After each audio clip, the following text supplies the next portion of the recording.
comment tu places ce parcours justement sur le grand parcours 2018?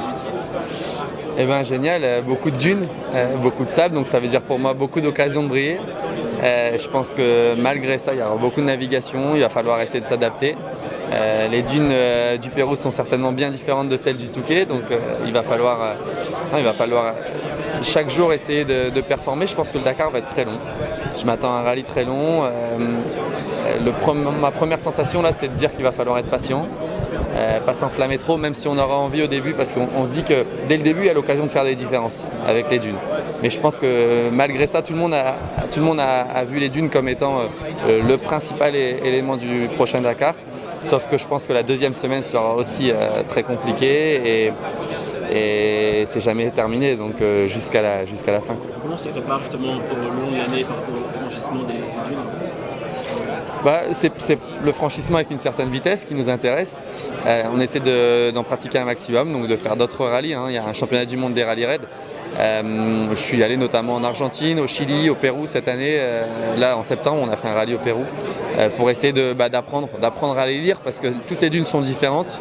Il y a des dunes qu'on peut passer vraiment très vite comme au Chili où c'est des vallées et on a beaucoup de vitesse, et il y a des dunes où c'est bien différent. C'est des dunes qu'on appelle cassées qui peuvent être parfois dangereuses parce qu'on arrive avec beaucoup de vitesse et la dune se casse. Donc c'est apprendre à lire les reliefs en fait. Tu vois, c'était plus difficile que celle de retour en dernière? Je ne sais pas si on peut comparer les Dakar les uns après les autres en disant ça sera plus difficile, moins difficile. Mais ouais, je pense qu'elle sera vraiment difficile, éprouvante physiquement. On a de l'altitude de nouveau, on aura des températures élevées et beaucoup de sable. Malgré tout, le sable, physiquement, c'est dur.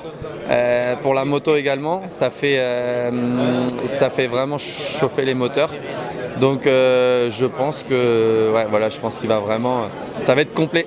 C'est un parcours qui peut te favoriser, tu sens bien ce parcours pour peut-être taquiner la victoire finale? Ouais, ça serait génial. C'est vrai que le fait qu'il y ait beaucoup de dunes, c'est quelque chose qui me plaît. J'ai gagné pas mal de spéciales cette année dans les dunes.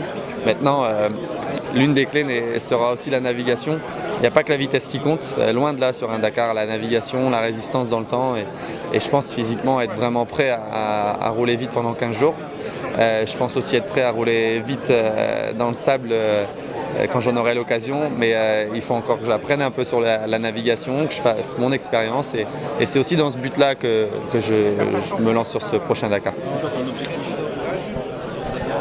Toi, le podium? C'est de me rapprocher, d'essayer de monter sur le podium en me rapprochant de mon objectif final qui sera de le gagner dans les années qui arrivent. Vous voulez le gagner absolument, ce Dakar.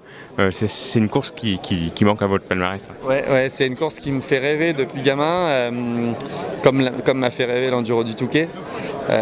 Vous avez gagné? Que j'ai gagné 3 fois, ouais. Et c'est vrai que c'est maintenant mon objectif et je vis un peu pour ça. Je me lève le matin, je mange, je dors, je bois Dakar. Et c'est vrai que alors à côté de ça, c'est tellement une course compliquée et complète qu'il faut être patient et il faut se faire son expérience. Donc je suis conscient de ça et j'ai envie de ne pas brûler les étapes, de continuer à monter les marches les unes après les autres pour arriver à la plus haute. Un Dakar, ça peut se gagner, ça peut se perdre. Sur quel détail ça va jouer cette épreuve cette année? Ça se joue vraiment sur peu de choses.